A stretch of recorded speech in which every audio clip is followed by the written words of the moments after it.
ರೇವಣ್ಣ ಕಾಮಕಾಂಡದ ಹೊತ್ತಲ್ಲೇ ಮತ್ತೊಂದು ರಾಸಲೀಲೆ ಪ್ರಕರಣ ಈಗ ಬೆಳಕಿಗೆ ಬಂದಿದೆ. ಹಾಸನದ ಬಿಜೆಪಿ ಮುಖಂಡ ದೇವರಾಜೇಗೌಡ ಅಶ್ಲೀಲ ವಿಡಿಯೋ ಪ್ರಕರಣ ಇದು. ಪವರ್ ಟಿವಿಯಲ್ಲಿ ದೇವರಾಜೇಗೌಡನ ಅಶ್ಲೀಲ ಕೃತ್ಯವನ್ನ ಸಂತ್ರಸ್ತೆ ಬಿಚ್ಚಿಟ್ಟಿದ್ದಾರೆ. ಪ್ರಜ್ವಲ್ ರೇವಣ್ಣ ವಿಡಿಯೋ ಬಗ್ಗೆ ಸಂತ್ರಸ್ತೆಗೆ ದೇವರಾಜೇಗೌಡ ಖುದ್ದು ಹೇಳಿದ್ದ. ತನ್ನ ಬಳಿ ಇರುವಂತಹ 44 ವಿಡಿಯೋವನ್ನ ನೋಡುವಂತೆ ಸಂತ್ರಸ್ತೆಗೆ ಹೇಳ್ತಿದ್ದ. ಕಳೆದ ಫೆಬ್ರವರಿಯಲ್ಲಿ ಸಂತ್ರಸ್ತೆಗೆ ಪ್ರಜ್ವಲ್ ವಿಡಿಯೋ ನೋಡಲು ಕೂಡ ಹೇಳಿದ್ದ ಈತ.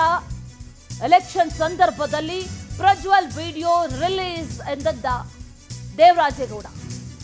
ಪವರ್ನಲ್ಲಿ ದೇವರಾಜೇಗೌಡ ಮುಖವಾಡವನ್ನ ಸಂತ್ರಸ್ತೆ ಬಯಲು ಮಾಡಿದ್ದಾಳೆ.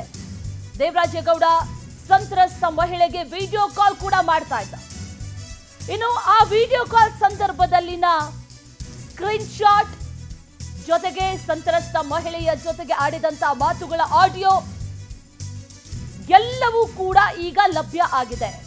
ಪವರ್ನಲ್ಲಿ ಸಂತ್ರಸ್ತೆಗೆ ದೇವರಾಜೇಗೌಡ ಮಾಡಿದಂತಹ ಕರೆಗಳ ಮಾಹಿತಿ ಈಗಾಗಲೇ ನಿಮ್ಮ ಮುಂದೆ ಇಟ್ಟಿದ್ದೇವೆ. ಸಾಕಷ್ಟು ಬಾರಿ ಕರೆಗಳನ್ನ ಮಾಡಿದ್ದಾನೆ. ಒಂದೆರಡು ಬಾರಿ ಅಲ್ಲ, ಕಂಟಿನ್ಯೂಸ್ ಆಗಿ ಪದೇ ಪದೇ ಕರೆಗಳನ್ನ ಮಾಡಿದ್ದಾನೆ. ಅಶ್ಲೀಲವಾಗಿ ಮಾತಾಡಿದ್ದಾನೆ ಕೂಡ. ಆಕೆಗೆ ಲೈಂಗಿಕ ಕಿರುಕುಳವನ್ನ ಕೊಟ್ಟಿದ್ದಾನೆ. ಹಾಗಾದ್ರೆ ಈ ಸಂದರ್ಭದಲ್ಲಿ ಪವರ್ ಟಿವಿ ಸ್ಟುಡಿಯೋದಲ್ಲಿ ಆಕೆ ಸಂತ್ರಸ್ತೆ ಒಂದಷ್ಟು ವಿಚಾರಗಳನ್ನ ಈ ದೇವರಾಜೇಗೌಡನ ಬಗ್ಗೆ ಬೆಚ್ಚಿಟ್ಟಿದ್ದಾಳೆ. ಏನ್ ಹೇಳಿದ್ಲು ಈ ಸಂದರ್ಭದಲ್ಲಿ ಬನ್ನಿ ನೋಡ್ರಿ. ದೇವರಾಜೇಗೌಡರು ಎಂತ ಮನುಷ್ಯ? ಅವರು ಮೇಲ್ನೋಟಿಗೆ ಒಳ್ಳೆಯವರೇ, ಆದರೆ ಅವರು ಮೈಯಲ್ಲಿರೋದೆಲ್ಲ ವಿಷ. ಆ ಅಪ್ಪಂಗೆ ಬರೀ ಹೆಣ್ಣು ಬೇಕು, ಅವ್ರಿಗೆ ಇಬ್ಬರಿಬ್ರು ಬೇಕಂತೆ ಹೆಣ್ಣು. ನನ್ನ ಮೇಲೆ ಕಣ್ಣಾಕಿದ್ರು, ನಾನು ಅದಕ್ಕೆ ಒಪ್ಪನಿಲ್ಲ. ಆದರೂ ಅವನು ಕೇಳಿಲ್ಲ, ನಂಗೆ ಇಬ್ಬರಿಬ್ರು ಹುಡುಗಿರ್ಬೇಕು, ಕರ್ಕೊಂಬ ಅಂತ ಈ ಥರ ಎಲ್ಲ ಚಿತ್ರ ಹಿಂಸೆ ಕೊಟ್ಟಿದ್ದಾನೆ ಸರ್. ದೇವರಾಜೇಗೌಡರು ಎಂತ ಮನುಷ್ಯ? ಅವರು ಮೇಲ್ನೋಟಿಗೆ ಒಳ್ಳೆಯವರೇ, ಆದರೆ ಅವರು ಮೈಯಲ್ಲಿರೋದೆಲ್ಲ ವಿಷ. ಆ ಅಪ್ಪಂಗೆ ಬರೀ ಹೆಣ್ಣು ಬೇಕು, ಅವ್ರಿಗೆ ಇಬ್ಬರಿಬ್ರು ಬೇಕಂತೆ ಹೆಣ್ಣು. ನನ್ನ ಮೇಲೆ ಕಣ್ಣಾಕಿದ್ರು, ನಾನು ಅದಕ್ಕೆ ಒಪ್ಪನಿಲ್ಲ. ಆದರೂ ಅವನು ಕೇಳಿಲ್ಲ, ನಂಗೆ ಇಬ್ಬರಿಬ್ರು ಹುಡುಗಿರ್ಬೇಕು, ಕರ್ಕೊಂಬ ಅಂತ ಈ ಥರ ಎಲ್ಲ ಚಿತ್ರ ಹಿಂಸೆ ಕೊಟ್ಟಿದ್ದಾನೆ ಸರ್. ದೇವರಾಜೇಗೌಡರು ಎಂತ ಮನುಷ್ಯ? ಅವರು ಮೇಲ್ನೋಟಿಗೆ ಒಳ್ಳೆಯವರೇ, ಆದರೆ ಅವರು ಮೈಯಲ್ಲಿರೋದೆಲ್ಲ ವಿಷ. ಆ ಅಪ್ಪಂಗೆ ಬರೀ ಹೆಣ್ಣು ಬೇಕು, ಅವ್ರಿಗೆ ಇಬ್ಬರಿಬ್ರು ಬೇಕಂತೆ ಹೆಣ್ಣು. ನನ್ನ ಮೇಲೆ ಕಣ್ಣಾಕಿದ್ರು, ನಾನು ಅದಕ್ಕೆ ಒಪ್ಪನಿಲ್ಲ. ಆದರೂ ಅವನು ಕೇಳಿಲ್ಲ, ನಂಗೆ ಇಬ್ಬರಿಬ್ರು ಹುಡುಗಿರ್ಬೇಕು, ಕರ್ಕೊಂಬ ಅಂತ ಈ ಥರ ಎಲ್ಲ ಚಿತ್ರ ಹಿಂಸೆ ಕೊಟ್ಟಿದ್ದಾನೆ ಸರ್. ದೇವರಾಜೇಗೌಡರು ಎಂತ ಮನುಷ್ಯ? ಪ್ರಜ್ವಲ್ದು 44 ರಸಲೀಲೆ ವಿಡಿಯೋ ಇದೆ, ತೋರಿಸ್ತೀನಿ ನೋಡು ಅಂತ ಬಲವಂತ ಮಾಡಿದ್ರು. ನಾನು ಅದನ್ನ ನೋಡಿಲ್ಲ ಸರ್. ಇದು ಯಾವ ತಿಂಗಳಲ್ಲಿ ಸರ್? ಅದು ಡಿಸೆಂಬರ್ 27ನೇ ತಾರೀಕು.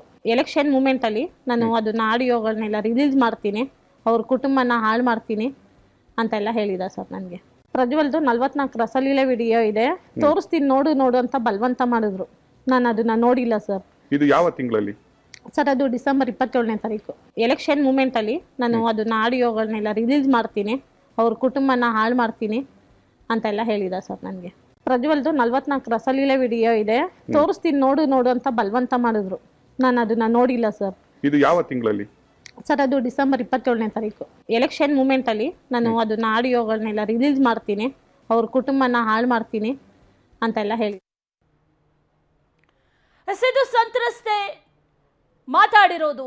ಕೇವಲ ಬರೀ ಮಾತಲ್ಲ, ಆಕೆ ಸಾಕ್ಷ್ಯಗಳನ್ನ ಕೂಡ ಕೊಟ್ಟಿದ್ದಾಳೆ. ಆತ ವಿಡಿಯೋ ಕಾಲ್ ಮಾಡಿ ಪದೇ ಪದೇ ಮಾತಾಡುವಂತ ಹೇಳ್ತಾ ಇದ್ದ. ಅಲ್ಲಿ ಗಮನಿಸ್ತಾ ಇದ್ದೀವಿ ದೇವರಾಜೇಗೌಡ ಎಷ್ಟು ಬಾರಿ ಕರೆಯನ್ನ ಮಾಡಿದ್ದಾನೆ, ಎಷ್ಟು ಬಾರಿ ವಿಡಿಯೋ ಕಾಲ್ ಅನ್ನ ಮಾಡಿದ್ದಾನೆ, ಎಷ್ಟು ನಿಮಿಷಗಳ ಕಾಲ ಮಾತಾಡಿದ್ದಾನೆ, ಆ ಸಂದರ್ಭದಲ್ಲಿ ಯಾವ ರೀತಿಯಾಗಿ ಮಾತಾಡಿದ್ದಾನೆ ಅನ್ನೋದನ್ನು ಕೂಡ ಆಡಿಯೋ ಮುಖಾಂತರ ಕೂಡ ಆಕೆ ಈಗಾಗಲೇ ತಿಳಿಸಿದ್ದಾಳೆ. ಆಡಿಯೋದಲ್ಲಿ ಏನೆಲ್ಲ ಇದೆ ವಿಚಾರಗಳು ಅನ್ನೋದನ್ನ ಕೂಡ ಈಗಾಗಲೇ ನೋಡಿದ್ರೆ ಗೊತ್ತಾಗುತ್ತೆ. ಆತ ಯಾವ ರೀತಿಯ ಕಾಮಕ್ರಿಮಿ ಅನ್ನೋದು ಕೂಡ ಗೊತ್ತಾಗುತ್ತೆ.